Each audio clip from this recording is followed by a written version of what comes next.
I'm Haley Jones. I am a heart-centered creative and intuitive, and I am here today because I really love doing tarot readings, and I often do daily ones for myself, but I've been feeling called to share them with the greater collective. And I recognize that there's been a lot of really wild energies flying around. Some of this has to do with the astrological stuff that's going up, but as I've been reminded, is the astrological stuff, it's bringing up physical sensations and emotional reactions within us, which we need to process. And we can use spiritual tools like tarot, meditation, breath work, movement, all those sort of things as a tool to help transmute these energies. But sometimes we need to also intellectually understand what is going on also through these means. So today I'm going to do a general reading for the collective as it relates to the ascension energies that we are experiencing. I was talking with a friend earlier today, and she's just like, yeah, I feel like there's been this talk about this collective shift going on, and I can feel it for myself, and I don't know what that shift means. I just know that change is happening. So my intention with the reading today is that whoever sees this video is able to connect more with their higher self, with their purpose, with their truth, and feel a little more grounded after this reading. And I also suggest that if stuff comes up for you or you're activated by some of the cards, that you journal with them or you talk to a friend about it. We are in a place where we are meant to be doing multi-dimensional processing right now. Spiritual level, emotional level, physical level, mental level. All of these levels are a part of our processing so that we can continue to evolve on. So I'm going to start getting in. I like to start with little spiritual energies first. So I'm starting with the Lemurian Oracle, connecting with this. Lemuria is such a wonderful place of love and purity. There was a lot of connection to our spiritual nature, to the earth itself. I myself am about to go to Kauai and do some grounding there. So let's see what our Lemurian Oracle wants to share with us in relation to the current energies flying. Oh, wow. Got one flying out. Great. So we got this beautiful card here, and it says Life Force Energy. Revel in the bliss of being alive. This card is packed with luminous life force energy for optimal health and healing. As much as possible, seek joy and upliftment in everything that you do. Consider the foods you eat, the environments you spend time in, the people in your life, and what you wear. Increase your awareness of how things come to be in your world and their energetic resonance. You may be inspired to work with healing energies with the land and perhaps grow vegetables. You are encouraged to joyously make your life a piece of Eden. As a result, you will shine with vitality. Love that. So what a wonderful base to start. Well, we got our the dolphins are flying in this. We've got just a real, like, creating a realm of protection around the self too, connecting with water, deepening with the presence of the earth. I really feel like this is an invitation to go out and ground with the trees, with the elements, with the wind, the rain. If you're able to have a fire and sit with it, maybe indulge in that as well. So next we're going to check up with our animal guide at this time. So we're going to see what animal has its greatest presence with us as we navigate the energies of these collective shifts happening. This is what will support us as we are connecting greater. All right. Oh, okay. So the card that popped out is Owl. Okay, so Owl is a wonderful energy to have on your side. These are from the medicine cards. It's number 21, so this is the vibration of 3. This indicates to me about community. Now, when I look at this card today, Owl can, of course, symbolize connection to spirit. It can connection to our higher wisdom, to our higher selves. It can also talk about energies of deception. This particular owl really, it's honed in on its prey. And sorry, I'm leaning on the table. It's making the screen wobbly. This owl is honed in on its prey. It's about to strike. So I'm getting this energy, not necessarily in the physical, but kind of within the subconscious realms, within the inner realms. So what is it inside of you? And use your higher self and your greater knowledge to connect with it that you've been avoiding. what can you dive deeper into experiencing as you grasp after life? What can you tackle? What long-awaited wound can you finally address? I know there's been many layers coming up. There's so much talk about inner child healing, but I, for myself, have had a lot of like inner 20-year-old healing. What sort of in energies were you engaging, in that transition from, living with your parents and maybe going off to college or going out into the real world, your first jobs, those early interactions outside of a school zone? What kind of community do you have, and what sort of stuff got in there? And, I'm also getting a really Athena energy from this. So we've got that Greek goddess energy of this wisdom. So I feel like there's some sexual healing from that time of your life that might be coming up. Maybe some ways that you mistreated yourself back then because you didn't know any better. You didn't have any other coping mechanisms you were trying to explore and see. So really dropping into what this owl represents for you. And because there's a feminine essence in this card, and there is that vibration of 3 with the 21, I'm sensing that there is a lot of connection in connecting with your community and your like your soul sisters, your soul brothers, to talk about those memories, those feelings that are coming up more deliberately. Okay, so we're going to move on next. I'm going to grab an inner child card. This is just a message from your inner child. Maybe it's guidance. Maybe it's something that you need to look at specifically. But it's always important to engage that inner child. Oh, what a wonderful card. So here we have the Seeker of Wands, which is the equivalent to the Page of Wands in traditional tarot. And the message I'm getting here is about this sense of coming home, all right? So with Dorothy on her path is this really, there's no place like home, and home is within, right? So what I'm seeing here is you've got this this gateway with the wizard, hopping into the balloon and going off back to Kansas, whatever. I'm from Kansas originally, so Wizard of Oz has a special place in my heart.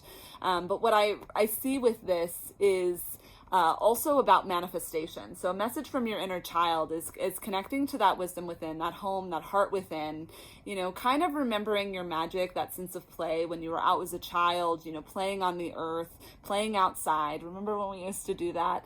And, connecting with the earth, but also connecting to these higher visions, these greater sense of possibilities, this wider perspective simultaneously. A part of coming into adulthood and mature adulthood is being able to connect with that true essence of the child that is wild and free and expresses her emotions or their emotions fully. But as an adult, there's a grounded quality to that. So where we're able to express it, but also notice how it's moving. Emotions are fluid energy. And as we do that, we can actually involve that with our manifestation process of holding higher perspectives and earthing them at the same time.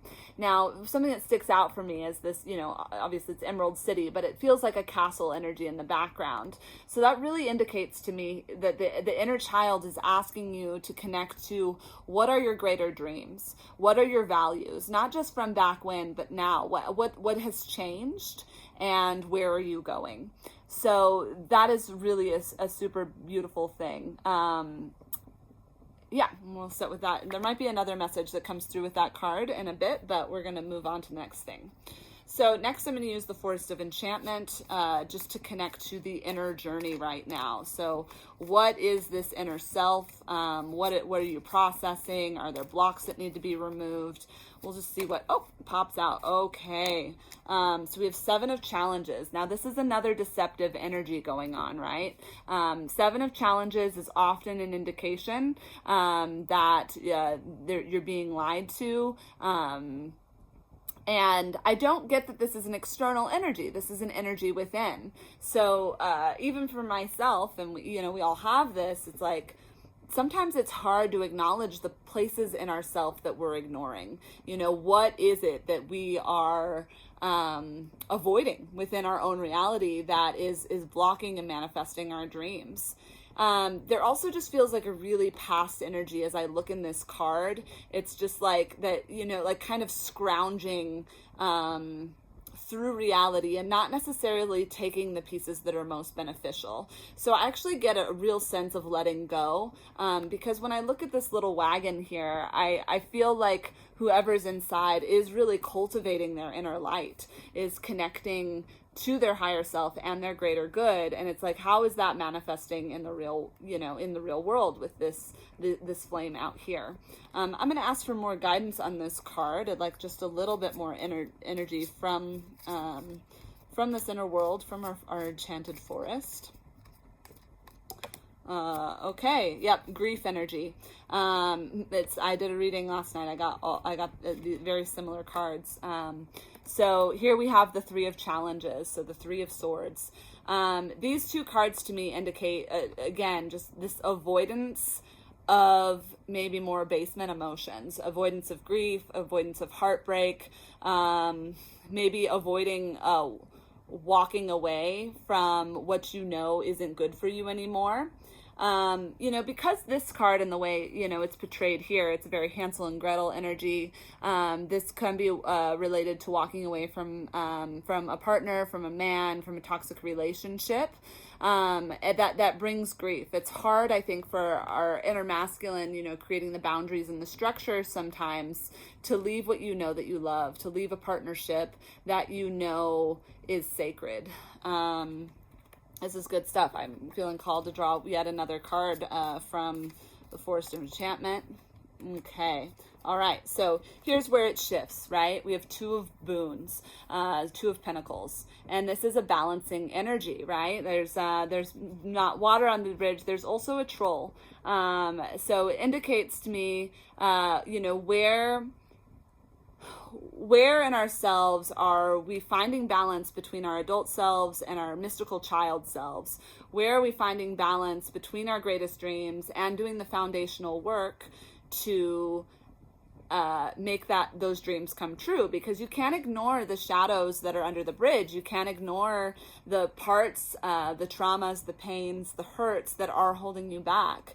You really have to get direct about assessing what that is. And Two of Boons is a great card about cultivating this balance, not only within, but also externally in your life.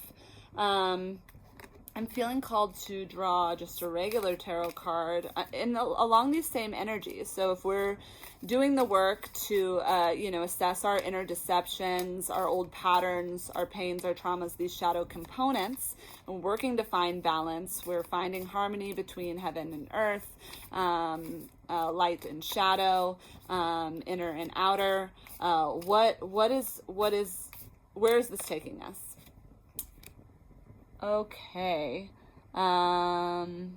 This is the Five of Pentacles, all right?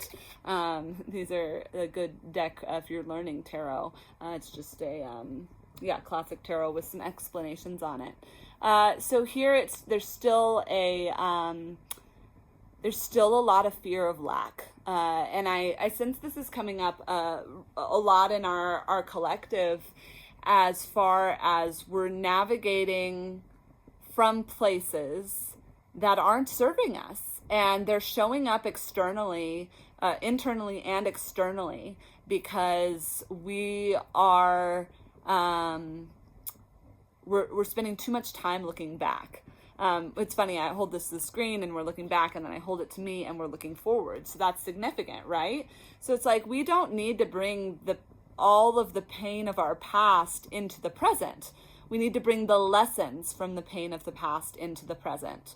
So you look back and you say, okay, here's an assessment of what has been, and here's an assessment of what could be.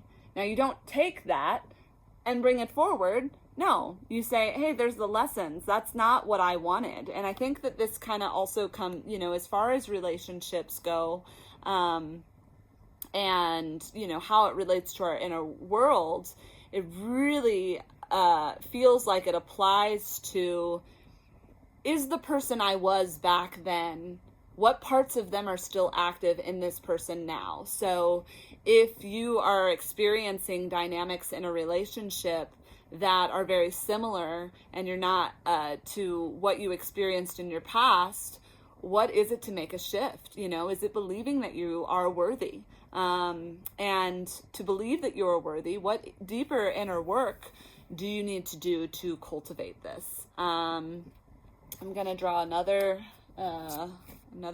just classic tarot card on this. Great. Okay, good. We got a lot of so from the inner world that we were really in this energy of challenges. So a lot of mental energy, a lot of mental processing. Then we've transitioned into the pinnacles, which is like, okay, how's our mental processing and the world that we're creating and focusing on vibrationally, how is it creating our physical reality? Because we shifted into the boons, into the pentacles. All right, so we got the Five of Pentacles, which is, it's kind of a rough card, to be honest. But then we have the Three of Pentacles come up. Now, I love the threes because typically they represent community, coming together, connecting with each other. I feel like the message of this card as it relates to this reading so far is coming back into connecting with community. Connect with your girlfriends, connect with the guys, connect with the people who are able to hold you and who you are able to hold in this balanced process that doesn't contain judgment, that doesn't contain fear, that really drops you into this heart-centered presence with each other, saying, hey, we are alchemists. Let's look at what we're creating. What are we creating together? What are we shedding together so that we can create something else? All right, I'm going to shift into the Seers of Light to see how this is how doing this work is moving forward into the physical and what we can kind of look to expect. We're really in the inner world. We're kind of in the in-between world, the action world of how we're processing this. Now we want to see of what this kind of looks like for us moving forward. All right, so here we go. All right, I got one card. Okay, and I want another one to help me kind of what is this about? Woo. Okay. All right. Oh, we got a few that just popped out. This feels really good. Okay. Fascinating. All right. So the first card that popped out is we have the Five of Swords. Now, again, we're still in this mental energy, like this processing, this headache. This feels like, after the anger, after the sobbing, it's like the relief of like, okay, that's done. Now what? Now, what I love about the way that this card is portrayed is it shows me that it's like, okay, I've shed the old shit. Excuse my language. I've shed the old shit, isn't it? Now what? And you see this guy in the background, and he's climbing a freaking mountain. He's reaching new heights. He is liberated. He's free. So it's like, as we do the alchemy, and this is what this raven or this crow is signifying, is doing the processing both with our mental things and our emotions. We're actually creating the alchemy that leads us to our dreams, right? Now, the card that came out that flipped right out with this was the Emperor, upright. So it's just like, you are a master creator. Everyone is, of their own reality when you become intentional about it, when you do this work consciously and deliberately. And what I like this guy, he's kind of, there's always like a visioning component to this thing, to the Emperor in these cards, that I think it's like, okay, I'm cultivating the life I want, but I also need to be really deliberate about how I move and accept with it. I don't get an overwhelming sense of joy from this guy, but what I like is, this magic stream is now coming in. It's coming into the present. There's a lot of manifestational energy that's moving here. All right, so with this, 3 other cards popped out. And they popped out in reverse. First we have the Queen of Swords. Then we have the Sun reversed. And then we have Strength. Now, these all, even in the reverse, they all feel like power cards to me. And what am I getting from them exactly? What I'm getting is that, it's not done. You're never going to get it done. You're never going to get it right. I think that's what Abraham Hicks often says. But you've got to keep looking forward. You've got to keep this momentum of cultivation, and I think anytime you get a Queen card, especially with an Emperor or a King card, is sorry, I have a notification that popped up, is really looking at this masculine feminine balance within. Sometimes we have to let our feminine run free. We have to do some of this connecting with nature, more feminine flow work, so that our inner masculine can cultivate and harness the dream. And I love all these cards that popped out, all have a feminine figure on them, a more feminine essence and flow. Then we move into the Sun here. So it's just like, okay, like what I actually get, it's just like some people work from the ground up. They're working really hard, they're slaving away, and through life they, climb a ladder and progress it. There's some of us here who work from the sky down, right?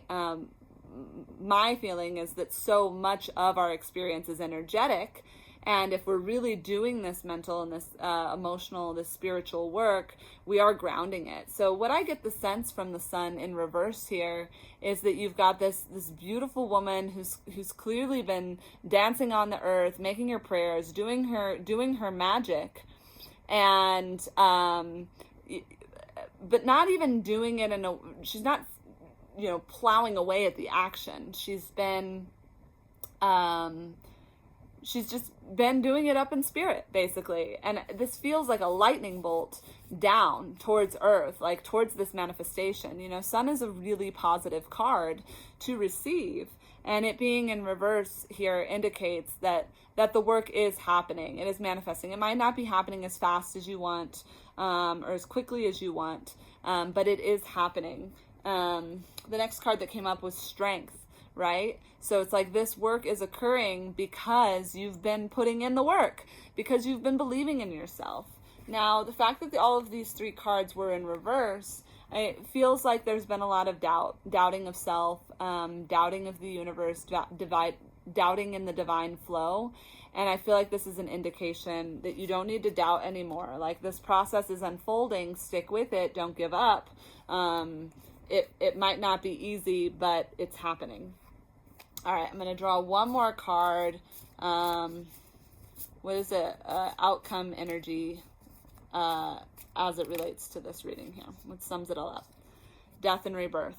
Yeah, there's been a lot of death energy this week. A lot of rebirth happening simultaneously. So what I love about this card is the vision is cultivated and harnessed within, regardless of the external circumstances. So keep coming back to yourself, keep coming home, and hopefully this reading has resonated with you. I'm going to draw this one last shamanic oracle card, and I would just like this card to kind of sum it all up for us in the end. What's the biggest message that we can take from all of this? Death. Apparently that last one should have been enough. So we just got double death energy here. All right. Now death means a new beginning, right? This also ties in with some of the grief energies that are coming up. I'm not getting a sense, an ominous sense from these death cards. I'm just getting these endings are divinely orchestrated that are coming forth. Your old self is leaving. Your old relationships are leaving. The old patterns in those relationships are leaving. Something new is being born. And we have to trust this process. We have to trust ourselves. Also, this is a very bull energy. We are coming up on Taurus season. We are shifting into that very soon. So within this week, I would expect that you it's almost like we're going to be on a, by the time Taurus season is over, we're going to be in a new state of being altogether. We're going to really be working towards this lighter, brighter place within ourselves. So keep holding the vision, y'all. Keep letting go. Keep surrendering. Keep doing the work. Keep facing those hard, dark parts of you. Don't be afraid to go into those shadows. And if you need support, reach out to friends. Reach out to me. I'm happy to do an individual reading for you if you would like that. And if you feel it would resonate, and we can tune in to what's alive and real. So keep it going. You've got this. We all do. We're all doing great work. And thank you so much for watching this video and being present with me, being present with yourself, and being present with all that is. I wish you many blessings and look forward to when we connect again. Thank you.